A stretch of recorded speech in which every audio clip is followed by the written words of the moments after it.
¿Qué tal, amigos de Revista Purgante? Estamos aquí de vuelta en la sesión de charlas para la revista con un personaje entrañable, interesante, distinto, diría yo, Alfonso Lanzagorta, periodista, relator de béisbol y recién descubrí que poeta, una cosa que me generó muchísima curiosidad. Alfonso, ¿cómo estás? Bienvenido a Revista Purgante. Bueno, a ver, muchas gracias. Algunas precisiones en cuanto a tal, ¿no? Vaya, decir que yo soy poeta, pues es como cagarse en Jaime Sabines no sé, en Lope de Vega, en cualquiera que de veras sea poeta, mi querido Ricardo. Vaya, de vez en cuando escribo pendejadas, que eso es muy diferente, de las que no han publicado y espero nunca publiquen ninguna. No creo que ninguna tenga la calidad como para tal efecto. Digo, por ahí hay algún músico, Armando Palomas, que le llamó la atención a alguna pendejada que le escribí y en el pedo le compartí, pero nada más. De formación soy abogado, vaya, al periodismo caí como el burro que tocó la flauta, pero bueno, pues tú dirás en qué forma y términos puedo desacreditar con mi presencia la revista Purgante. Oye, Alfonso, pues ahora que mencionabas ahí a Jaime Sabines, por ejemplo, me genera curiosidad. ¿Quién es tu poeta favorito? ¿Quién dirías que es tu principal referencia en cuanto a poesía? Porque el que se anime a escribir poesía ya es tomar partido. El animarte a escribir unos versos mejor o peor logrados, ya es una aproximación a la poesía para mí. Bueno, sí, de alguna manera, pues digamos que sales al ruedo, ¿no? Te le avientas al toro y lo toreas como buenamente puedes, ¿no? Sí, puedes admirar a ciertos toreros, pero pues a la hora de la hora, el que sale revolcado termina siendo tú, ¿no? Mira, yo no hablaría de un poeta favorito, ¿no? Siendo la poesía tan vasta, bueno, tienes, no sé, los versos muy fuertes, muy vibrantes de un Antonio Machado, ¿no? Tienes los versos musicales de un Nicolás Guillén, ¿no? Mamatomba, Serembecu, Seremba, el negro canta y se ajuma, el negro que se ajuma y canta, el negro canta y se va, etcétera, ¿no? Tienes la poesía un poquito sin ton ni son de Gutiérrez Nájera, que si la duquesita del Duque Home, ¿no? Que te dan ganas por momentos de matarlo cuando estás leyendo eso, ¿no? Pero pues hay que entenderle el lado artístico y el concepto y el contexto en que vivía Gutiérrez Nájera, ¿no? Vaya, como decía Ortega y Gasset, el hombre es su circunstancia y pues tal cual, ¿no? Hay que tratar de comprender la circunstancia de quien escribió lo que estás leyendo. Si no, muchas veces puedes no comprender ni madres, ¿no? Hay digo, poetas como Sabines, que puede ser una fiesta, como Pellicer, vaya, obviamente los clásicos del siglo de oro, ¿no? Vaya, muchos me dicen, oiga, ¿cómo puedo narrar con usted? Inciso A, olvídate del juego y olvídate de esas cosas, ¿no? Métete a cagar con el diccionario y ponte a leer literatura que le deje algo al espíritu. O sea, tienes que sacar la mierda del intestino poniendo los ojos en algo que valga la pena y vas a sacar la mierda que tienes en el alma y en el espíritu. Por ahí puedes empezar, ¿no? Vaya, muchos no entienden que la principal herramienta de trabajo en esto es el lenguaje, precisamente, y en la medida en que conozcan y en lo posible entiendan o valoren a aquellos que han hecho un uso excelso de esa herramienta, es que podrán ir mejorando. Vaya, un martillo y un cincel, pues en manos de un maestro albañil te servirán para tirar una pared, ¿no? En manos de Miguel Ángel Bonarotti, pues sirven para crear el David, ¿verdad? Son las mismas herramientas. El tema es quién es el que las maneja, ¿no? Sí, también he pensado que como cronista, si bien no es la intención hacer poesía, ni mucho menos, uno tiene una responsabilidad. Sí, a veces me vale más a leer pequeños fragmentos que quieras, de el Cursi de Becker, etcétera, ¿no?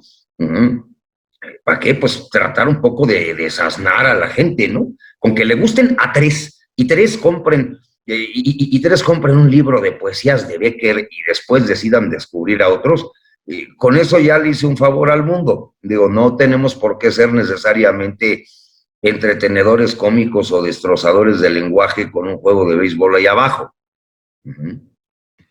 Oye, Alfonso, bueno, ahí está de entrada porque quiero recalcar que yo, cuando le propuse a Alfonso esta charla, él modestamente me decía que no tenía mucho que aportar en la esfera cultural y está demostrado que es más que justificada su presencia por acá.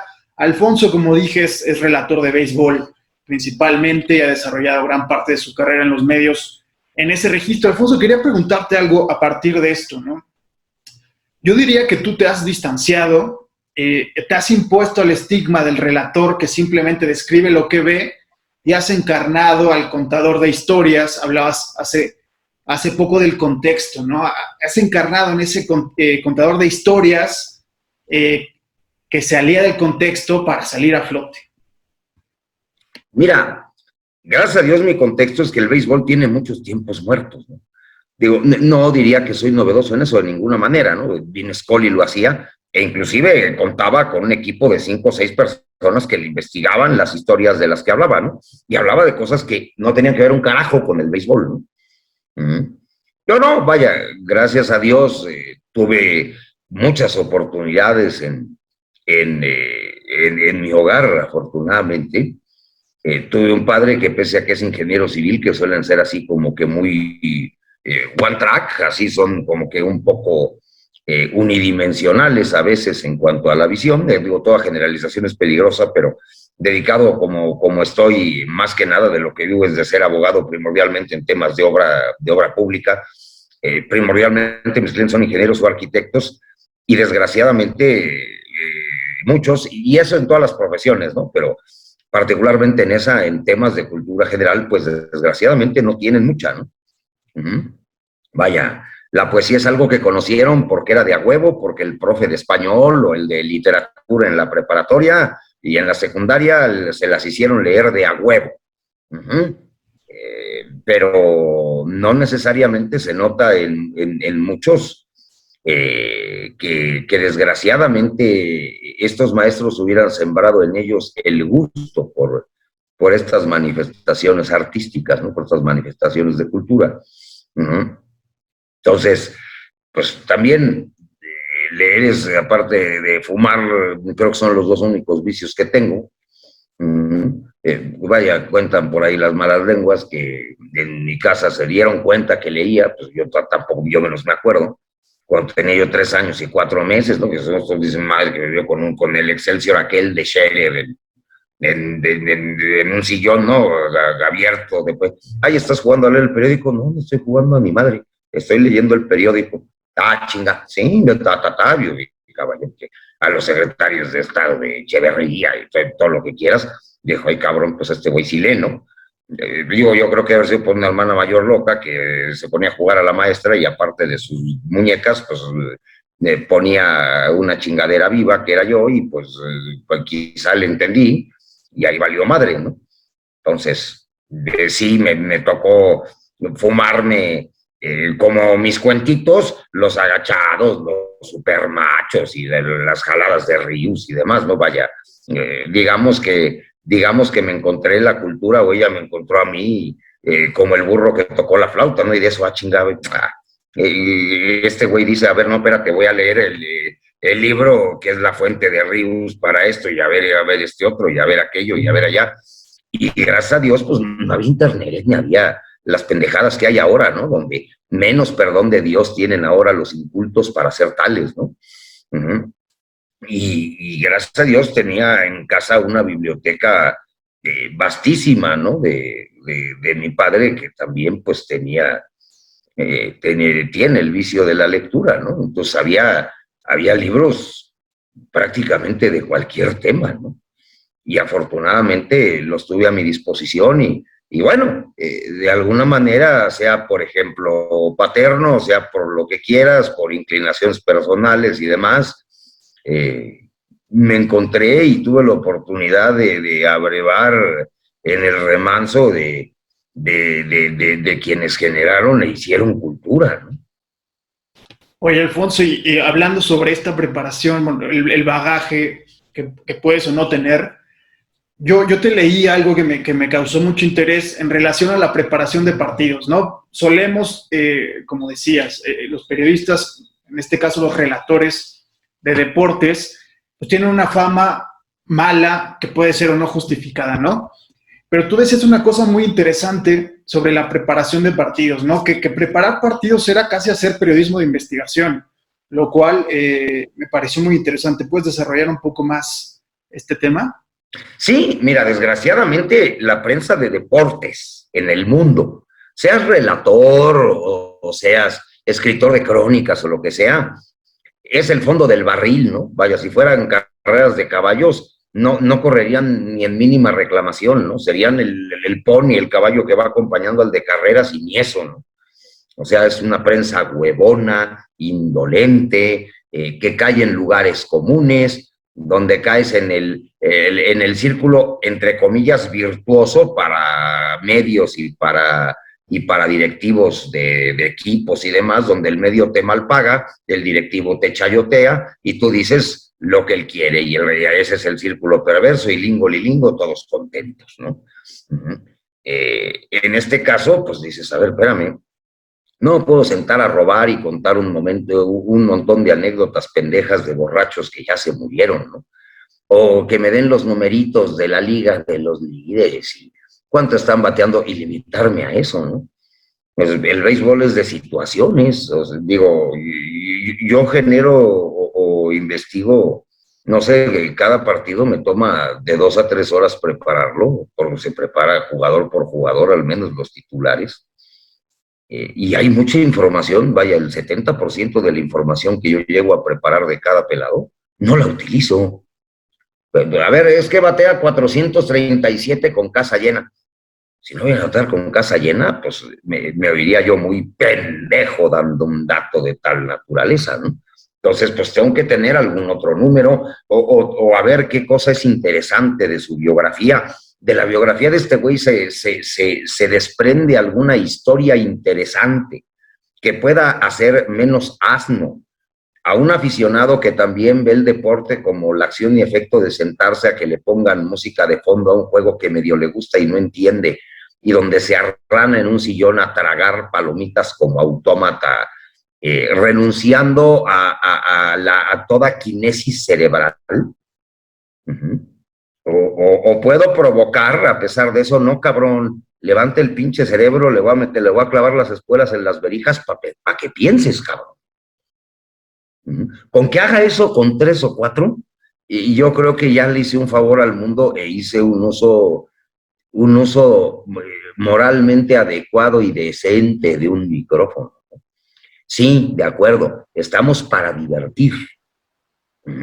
No soy un maestro normalista en una telesecundaria, en eso puedo estar de acuerdo, ¿no? No me toca esa nobilísima labor para la que no estoy capacitado.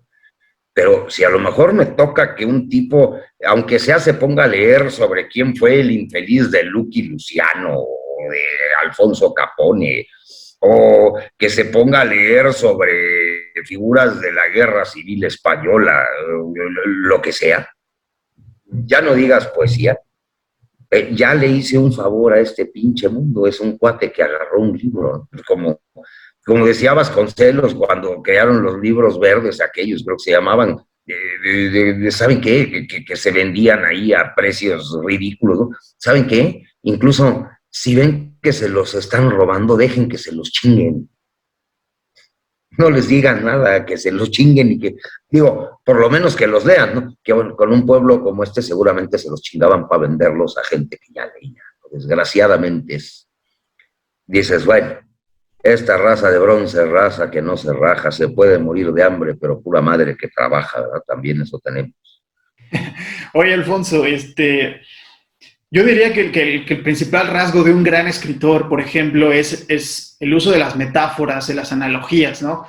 Y en tu caso, me reconozco mucho en ese aspecto y además las fuentes de inspiración para soltar la metáfora perfecta, en tu caso, pueden ser insospechadas. Te leí hablar del dentista, del mecánico, ya no solo de la parte literaria o de la parte histórica, sino las fuentes pueden ser totalmente insospechadas. Bueno, mira, eso no lo aprendí en las aulas, ni mucho menos, ¿no? Desgraciadamente, mi padre cometió el error de soltarme demasiado joven a que me criara una tribu de apaches, casi casi como es el personal que puedes encontrar en la zona de caballerizas del glorioso Hipódromo de las Américas, ¿no? O sea, ahí es el uso empírico y más mierda que hay de la metáfora, ¿no? Para burlarte acremente de los defectos o del dolor ajeno, ¿no? Vamos, un apodo en sí mismo es una metáfora, de alguna manera. En un hipódromo no eres más o menos nadie si no te ponen un apodo, ¿no?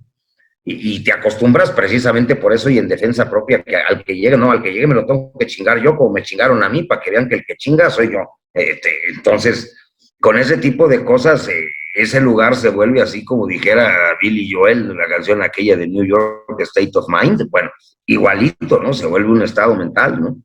Entonces, gente alburera, mala madrera, te digo, dada a burlarse de la manera más hiriente del de enfrente, ¿no? Y que esto pueda llegar a ser tomado como una manifestación de cariño, ¿no? Es como en Alvarado, que si no te salían de, que no, si no te saludan de hijo de puta o de cara de verga, la gente dice, ¿qué te debo, no? Pues, ¿qué te hice, no? Igual acá, ¿no? Entonces, te acostumbras a mover el cerebro para usar las metáforas en un sentido siniestro, tengo que decirlo, ¿no? Entonces, ¿a qué se parece y cómo lo chingas para que además todo el mundo se ría como las hienas del del Rey León mientras el otro ve con la cara de es un hijo de tu chingada madre químicamente puro? Bueno, ahí es donde aprendí de alguna manera o hice la gimnasia necesaria para mover el cerebro muy rápido y usar alguna metáfora, sí, en este caso con una vis cantinflesca como para que la gente se ría. Digo, que digan, este hijo de su pinche madre. ¿Cómo dice pendejadas, pero qué cagadas están las pendejadas? Bueno, sí, sí puedo usar mucho ese recurso lingüístico. Pero ¿dónde lo aprendí? No, no lo aprendí en la escuela, lo aprendí con los apaches, man.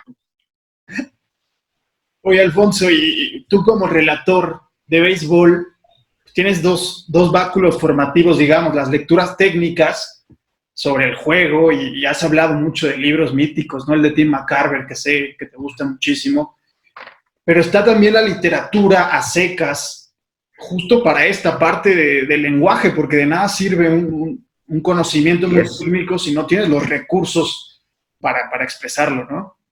Así es, ¿no? Vaya, como bien lo has dimensionado, ¿no? El mismo McCarver es muy difícil de leer y de entender. O sea, ese libro de Baseball for Brain Surgeons and Other Fans, a quien siempre le digo a todos, hasta gerentes de equipos, ¿no has leído ese libro? Me vale madre que seas gerente o cuántos años jugaste, dónde jugaste. No vales pa' puritita riata y no sabes un carajo de béisbol hasta que no leas eso, cabrón. Y hay otros muchos, o sea, ese es el inciso A. Hay otros muchos. Y el asunto es no quedarse con que McCarver es la verdad absoluta. O sea, tiene que haber una mayéutica, un parto del espíritu. Entonces, si tú te quedas con que una cosa y una forma de pensar es la verdad absoluta, estás jodido. Tienes una cosmovisión de un ratón, ¿no? Entonces, hay que leer del mismo tema, si te interesa ese tema, de todos. Puedes estar o no de acuerdo con lo que digan, pero en lo que va a acabar es en una visión ecléctica donde estarás de acuerdo con parte de lo que diga uno y parte de lo que diga el otro, y la aplicarás de manera casuística en el devenir de tu vida, ¿no? Pero sí, muchas veces estos libros técnicos son difíciles de leer porque quienes los escriben pueden tener todo el conocimiento que quieras, pero no necesariamente tienen un conocimiento que todos damos por sentado, ¿no? Pues el lenguaje, no, espérame, cabrón. Aplicar el lenguaje para comunicar, transmitir y peor aún para enseñar es bien complicado.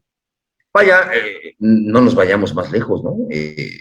¿Por qué tenemos tal índice de reprobación en materias de ciencias exactas, ¿no? De química, matemáticas. No es que la gente que te enseña química o matemáticas no sepa de química o matemáticas, no saben cómo enseñarla, no saben cómo transmitir ese conocimiento y no saben cómo enseñarte a pensar ese conocimiento, a aplicarlo, ¿no?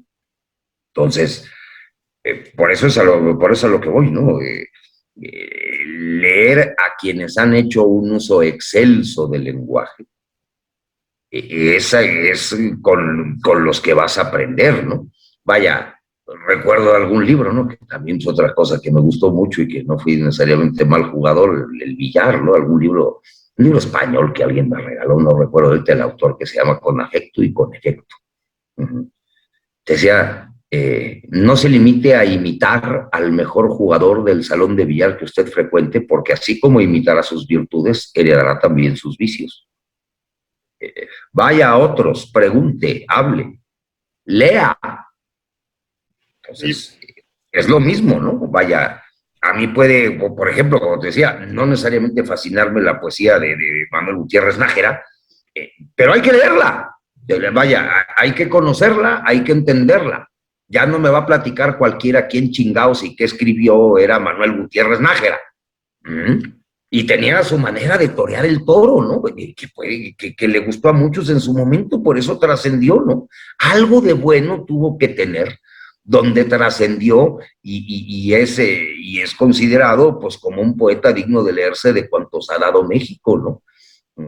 Eso es lo que yo pienso. Lea a quienes a quienes han escrito bien, a quienes se les ha concedido algún talento usando una pluma, porque en la medida en que de alguna manera toquen tu cabeza y tu alma, tú serás mejor usando el lenguaje, vaya, te van a enriquecer. Algunos más, a otros menos, no lo sé, pero vas a salir menos pendejo que antes de que abrieras el libro.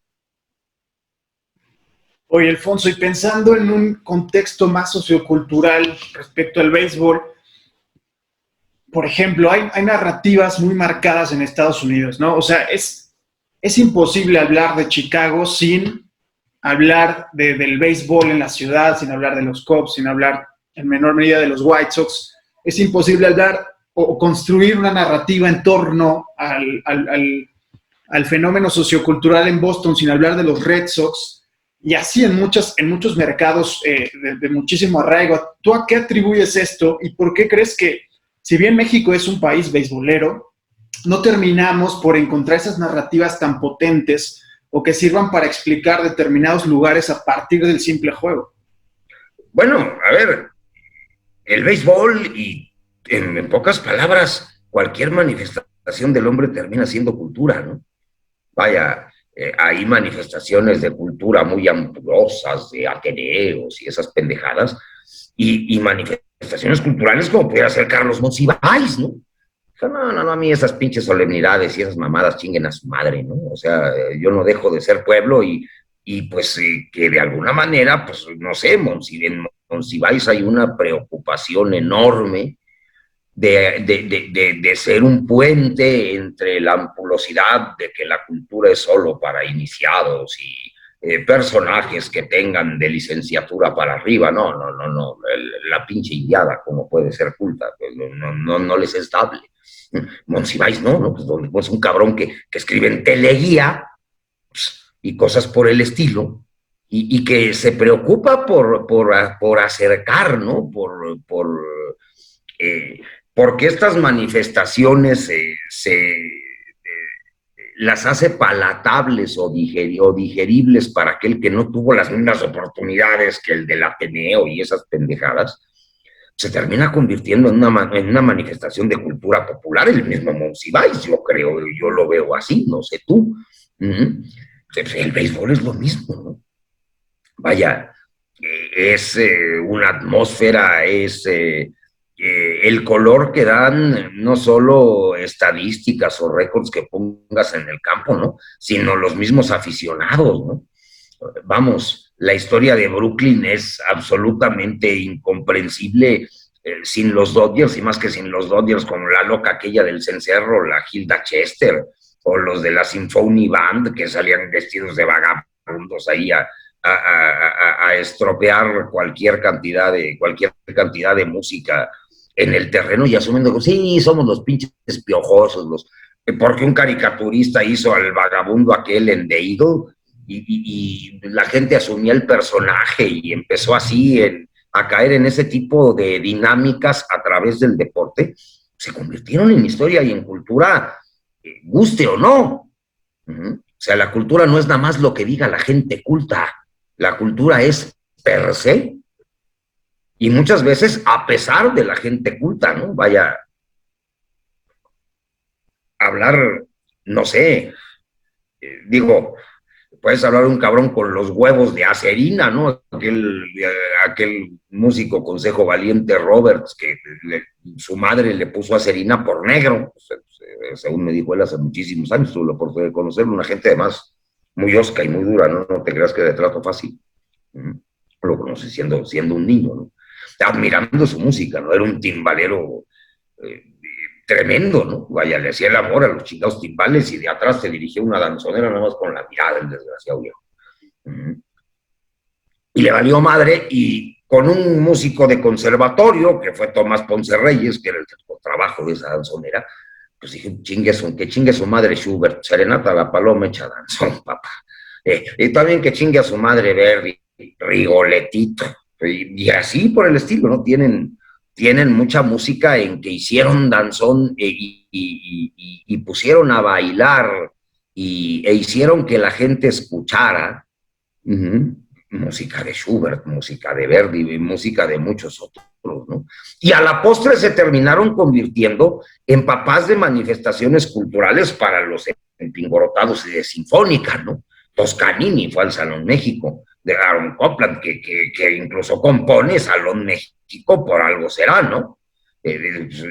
Vio tocar, dices, ¿qué huevos de este cabrón que agarra una parte de Rigoletto y la mete en este ritmo, ¿no? Pues no son huevos, es cultura. Oye, Alfonso, aprovechando esto que hablabas, en su día están los ejemplos muy claros. Lou Gehrig, ¿no? Descendiente de inmigrantes alemanes, en su día supuso un fenómeno sociocultural que trascendió al deporte. El propio Joe DiMaggio también trascendió a su contexto por distintas cosas. ¿Te parece que hay menos narrativas épicas que puedan trascender a nivel sociocultural en el béisbol, o lo que ya no tenemos es buenos contadores de historias? ¿Te parece que en qué estamos fallando? Mira, hay mucho, mucho de ambas en lo que dices, ¿no? Vaya, para contar historias tienes que saberlas contar y tienes que tener un lenguaje como para contarlas, ¿no? Y tienes que leer a los que las contaron mejor que tú. Eso sin duda. Entonces, de ahí están cojos del último lado de la pregunta que hiciste, ¿no? Del primero no, siempre habrá ese tipo de historias, ¿no? Incluso hay historias que se ocultaron, ¿no? Así como la de Di Maggio, como la de Gehrig, pudieran contarse. Pues Ted Williams era para su mamá Teodoro Williams Benzor, y la señora nació en Parral, Chihuahua.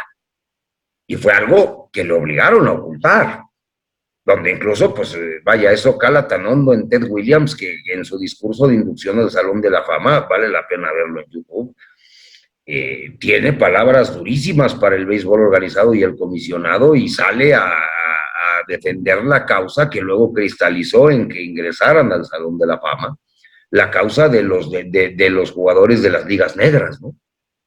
Esa gente no tuvo la oportunidad porque nosotros los blancos se las negamos. Y como quiera, también son historia y también son cultura y también pertenecen aquí. Entonces, sí, también hay luego episodios como ese, desgraciadamente, sí, efectivamente los hay.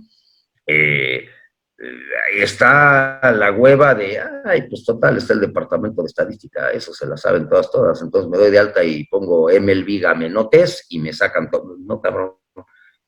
Si tienes la oportunidad de acercarte a alguien y conversar con él, verás que solo con preguntarle tiene guardadas para sí, pues, nadie anda contando esas cosas y no se las preguntan. Tiene muchas historias que esperan que alguien mueva las nalgas y las pregunte y tenga orejas para escucharlas y después talento para contarlas a una audiencia.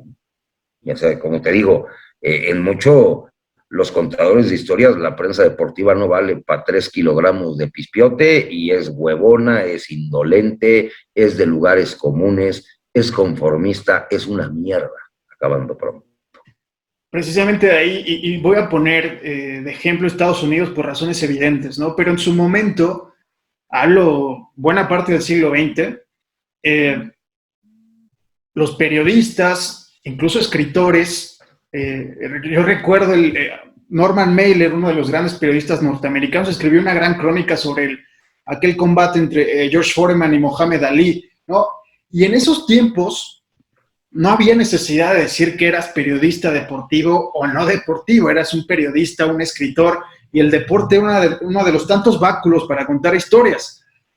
Te lo pregunto y te lo planteo porque recién dejaste los medios, digamos, con un altavoz mayor, dejaste Fox Sports, y me interesa mucho saber cuál es tu diagnóstico del periodismo deportivo, tomando como referencia esto que te platico sobre el siglo XX, sobre el esplendor del periodismo, diría yo, narrativo, ¿no? Mira, incluso durante todo el siglo XX, ¿no? Que te asignaran a la fuente de deportes era prácticamente una vergüenza, ¿no? O era para quien quería o tenía ganas de Pulitzer y estas pendejadas, tengo que salirme de aquí tan rápido como pueda, ¿no? Era como si te mandaran a Siberia, ¿no? O te mandaran a los gulags de Stalin en Siberia, bueno, igualito. Uh-huh. Precisamente por eso, ¿no? Era una prensa que se dedicaba a embriagarse y a recibir dádivas del que fuera, y no había problema, ¿no? Usted no cuente, porque pues buscando la historia, buscas toda la historia, ¿no? Buscas las bonitas y las feas, buscas también el lado oscuro, y el lado oscuro es el que los directivos nunca quieren que se sepa, ¿no? Pues, ellos quieren que seas un vendedor de Biblias, ¿no? Que seas porrista, ¿no? Qué bonito es el béisbol, que es hermoso, aquí nadie dice mentiras, aquí no pasa nada, no, ¿cómo cree que vamos a hacer chingaderas cambiando la bola? O cómo, no, esteroides, no, ¿cuáles esteroides? Lo que pasa es que los señores se han vuelto más dedicados para el gimnasio. Ahí es donde vales madre, ¿no? En el deporte tienes, a ver, un periodista de políticas puede decir X cosa por decirte algo de Manlio Fabio Beltrones Rivera. Y Manlio Fabio lo puede odiar, pero si se lo encuentro en un chacaleo de banqueta, valió madre, yo no creo que le corra. Y de hecho, muchas veces hasta los buscan para enseñar que tienen huevitos para torear el toro, ¿no? El problema es que en los deportes dependes, para tener acceso a las fuentes de información, de una cosa que te cuelgas aquí que se llama acreditación y que te dé el directivo. Ahí ya valiste madre.